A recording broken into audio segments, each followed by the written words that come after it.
ఇక్కడ ఇంకొక ప్రశ్న సార్, ఎంఆర్పిఎస్ ఉద్యమం స్టార్ట్ అయిన తర్వాత కేవలం వర్గీకరణ కోసం కాకుండా పేదల కోసం ఆరోగ్యశ్రీ కానీ మిగతా పథకాలు కానీ బియ్యం కానీ ఒక చిన్న విషయం నేను అడుగుతాను, ఎందుకనంటే ఇది కేవలం హూ ఈజ్ మందకృష్ణ అండి? ఆయన గవర్నమెంటా?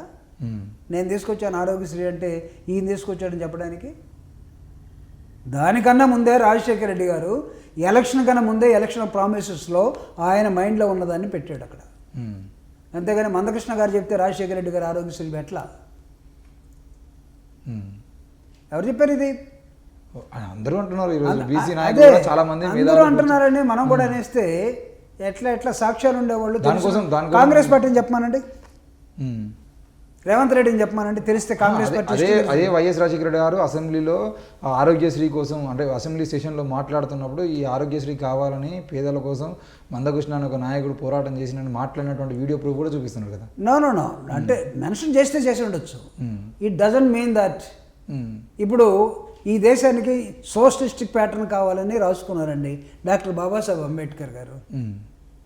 ఈ దేశాన్ని నేను సోషలిజం వైపు తీసుకెళ్తున్నాను, అంబేద్కర్ గారు రాస్తున్నారు కాబట్టి అని ఒక నాయకుడు ఎవరైనా చెప్తే ఓకే, మంచిదే. కానీ ఆ లైన్లో తీసుకెళ్ళింది ఎవరు? ఈయన చెప్పాడని తీసుకెళ్తే 70 సంవత్సరాల తర్వాత కదా నువ్వు వచ్చింది. నీకన్నా ముందు ఎవడున్నాడు? వాడు చెప్పిన కూడా చేయాలి కదా. కాబట్టి అనవసరమైన క్లెయిమ్ చేసుకుని వాళ్ళు ఇది అనుకుంటే దానికి నేనేం చేయలేను. Don't try to claim which are not belongs to you. మొన్న బీసీ మేధావుల సంఘీభావ సదస్సు జరిగినప్పుడు సోమాజిగూడ ప్రెస్ క్లబ్లో మాట్లాడుతూ బీసీ నాయకులు వర్గీకరణను అడ్డుకుంటున్నారు, అంటే సామాజిక న్యాయమైనటువంటి వర్గీకరణను అడ్డుకుంటున్నటువంటి వాళ్ళు సామాజిక స్మగ్లర్లే. నేను మళ్ళీ చెప్తున్నా, ఇది నిజము అని చెప్పేసి అంటున్నారు. అంటే ఐలయ్య గారు రాసిన ఒక స్లోగన్ పట్టుకొని దాన్ని ఏమన్నా అన్నారేమో, కానీ నాకు తెలిసి రియల్ సామాజిక న్యాయం కావాలని కోరుకునేది నిజమైనటువంటి అంబేద్కర్ వాదం. దానిలో మేము కూడా ఉన్నాం. మరి నిజమైన సామాజిక న్యాయం ఏంటండి? అదే నేను చెప్పేది. ఈరోజు ఈ రాష్ట్రంలో 59 కులాలు ఉన్నాయి. నేను ఒక ప్రపోజల్ పెట్టాను, give reservation to the first generation. నువ్వు నేను మాదిగా, నువ్వు మాల, మన ఇద్దరం చదువుకున్నాం. నేను నీకన్నా కొద్దిగా ముందున్నా, నువ్వు నాకన్నా కొద్దిగా వెనకబడి ఉన్నావు. నేనేం అడుగుతున్నానంటే, నాకన్నా వెనకబడి ఉన్నాడు కాబట్టి ఫస్ట్ అతనికి ఇవ్వండి, ఆయనకి ఇవ్వంగా మిగిలి ఉంటే నాకు ఇవ్వండి అని అడుగుతున్నాను నేను. 59 కులాలు ఉన్నాయి. ఇప్పుడు పోరాటం మానవైదికుల మధ్య అనుకున్నాం. First come from the down, come from the bottom. అసలు ఈరోజు వరకు ఈ రిజర్వేషన్ని తీసుకోకుండా ఈరోజు వరకు పక్కన పెట్టండి. అందుకే మీరు పేజ్ నెంబర్ నాకు తెలిసి 101 అనుకుంటా, Usha Mehra report. This is Usha Mehra report.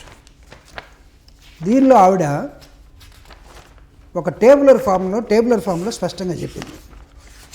ఎవరు? ఈ దళితులు మాలామాదిగులు ఇద్దరు అన్ని విషయాల్లో ఒకటిగా ఉన్నారు, చాలా విషయాల్లో. కానీ వీళ్ళిద్దరికన్నా వెనకబడినటువంటి ఈ మాదిగ కన్నా వెనకబడినటువంటి 57 కులాలు కనపడుతున్నాయి. వాళ్ళ నుంచి స్టార్ట్ చేయండి. అంటే ఎక్కడికి వెళ్ళాలి నువ్వు? Not from the top, from the bottom. చేయమనండి, I will be the first person to support this.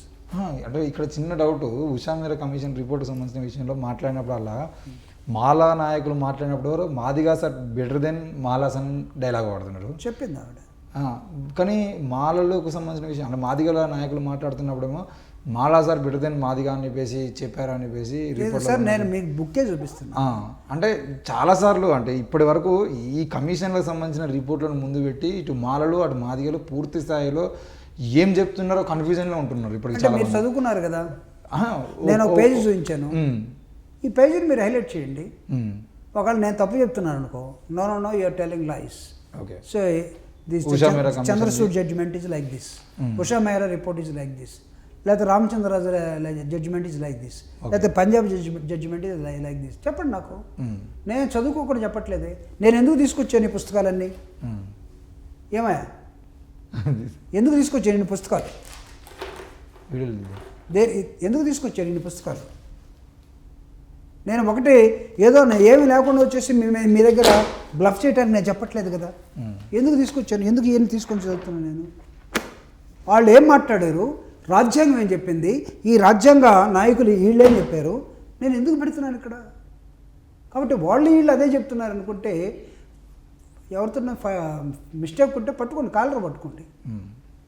కాబట్టి మేము మాదిగల్ని వేరు చేయాలని లేకపోతే వీళ్ళ మధ్య తగాదలు పెట్టాలని వాళ్ళలాగా మేము ప్రయత్నం చేయట్లేదు. బుక్ని, రాజ్యాంగాన్ని ఉన్నదన్నట్టుగా ఒకవేళ ఇదే నిజం అనుకోండి మీరు, only Andhra Pradesh and Telangana, why don't you come from the north? ఈరోజు ఈ ఉద్యమానికి ఈ పాటలు పాడేవాళ్ళు మీరు అన్నట్టుగా ఈ బీసీలు దేశవ్యాప్తంగా ఉన్నట్టు ఓబీసీ ఉంది కదా, అక్కడికి వెళ్ళి ఉత్తరప్రదేశ్ నుంచి రమ్మనండి. ఉత్తరప్రదేశ్, మధ్యప్రదేశ్, రాజస్థాను, లేకపోతే అక్కడ ఉన్నటువంటి గుజరాత్, లేకపోతే ఇటు ఉన్నటువంటి వెస్ట్ బెంగాల్, అన్నిట్లోకి వెళ్ళి రమ్మనండి. అసలు ఎవడాపాడండి? ఇందాక నేను అసలు 341A and 1 and 2 క్లాజెస్ చెప్పాను. ఉషా మెహ్రా గారు ఏం చెప్పారు తెలుసా? మీకు అంతరాలు అనేవి సమాజం మొత్తంగా ఉన్నట్టుగా వీళ్ళల్లో కూడా ఉన్నాయి, కానీ వీళ్ళ మధ్య అంతరాలు పోవాలంటే ఇప్పుడున్నటువంటి రాజ్యాంగం ప్రకారం కుదరదు. ఈ రాజ్యాంగంలో ఒక చిన్న మార్పు చేసుకోండి. ఆ మార్పు ఏంటంటే 341 ఆర్టికల్కి ఇంకొక క్లాస్ 3ని చేర్చండి. క్లాస్ 3 షుడ్ బి ఎలా ఉండాలంటే, దీనికి మేము అమెండ్మెంట్ చేస్తున్నాం, ఈ అమెండ్మెంటు అంతరాలని తొలగించడం కోసం చేస్తున్నాం. చేసే క్రమంలో ఈ దేశంలో ఉన్నటువంటి 29 రాష్ట్రాల్లో minimum 50% of the states should send their resolution unanimously to the central government. అంటే అసెంబ్లీలో తీర్మానం చేయాల్సిందే ఖచ్చితంగా. 50% ఆఫ్ ద స్టేట్స్ అసెంబ్లీలో తీర్మానం చేసి మీరు పంపించండి. దేనికి? క్లాస్ 3 ఒక అమెండ్మెంట్ జరగటం కోసం. ఆ అమెండ్మెంట్ జరిగిన తర్వాత అప్పుడు మీరు పార్లమెంట్లో దీన్ని పెట్టండి. ఇందాక నేను అడిగాను, జీవి చెన్నయ్య జడ్జిమెంట్ 20 సంవత్సరాల క్రితం వచ్చిన తర్వాత వాళ్ళు ఏం చెప్పారంటే, వీళ్ళందరి మధ్య తేడాలు కనపడటం కోసం వీళ్ళకి చదువు సరిగా లేదు, వీళ్ళకి హాస్టల్ సరిగా లేదు, వీళ్ళకి భూములు లేవు, వీళ్ళకి వ్యవసాయం లేదు, వీళ్ళకి పని లేదు, కాబట్టి ఇవన్నీ కల్పించండి, ఇది ప్రభుత్వం బాధ్యత. అరే మీరందరూ కలిసి పనికి మాలిన పార్టీలన్నీ అధికారంలోకి వచ్చి ప్రతిపక్షంలో ఉండి పనికి మాలిన బ్యాచ్ మీరందరూ కూడా చేయటానికి చేతగాక మేము అక్కడక్కడ మిమ్మల్ని ప్రశ్నిస్తామని మమ్మల్ని విడదీస్తారా? ఒక మాట సార్, ఇప్పుడు సామాజికంగా కొంతమంది, అందుకే కదా ఉషా మెహ్రా ఏం చెప్పింది, ఒక ప్రొసీజర్ ఇచ్చింది, దీని ప్రకారం పెట్టుకొని పార్లమెంట్లోకి రమ్మని. పార్లమెంట్లోకి నీకు క్రిమిలేయర్ రావడంతో నార్త్లో ఉన్నటువంటి ఎంపీలందరూ మోడీ కాలర్ పట్టుకోలే. మోడీ కాలర్ పట్టుకుంటే ఏమన్నాడు? అబ్బాయి నేను అది క్రిమిలేయర్ పెట్టడం లేదన్నాడు. అంత నీ ఇష్టమా? ఒక సుప్రీంకోర్టు 7 కూర్చొని ఒక ఫార్ములా ఇవ్వాలి, ఆ ఫార్ములాని నీ ఎంపీసీ నీకు అడ్డం తిరిగితే లేదు ఒక ఫార్ములా నేను తీసేస్తున్నానులే అంటే, how dare you are to cheat the people? My dear prime minister, what for you are there to cheat the people? No, it should not your duty. Don't try to cheat.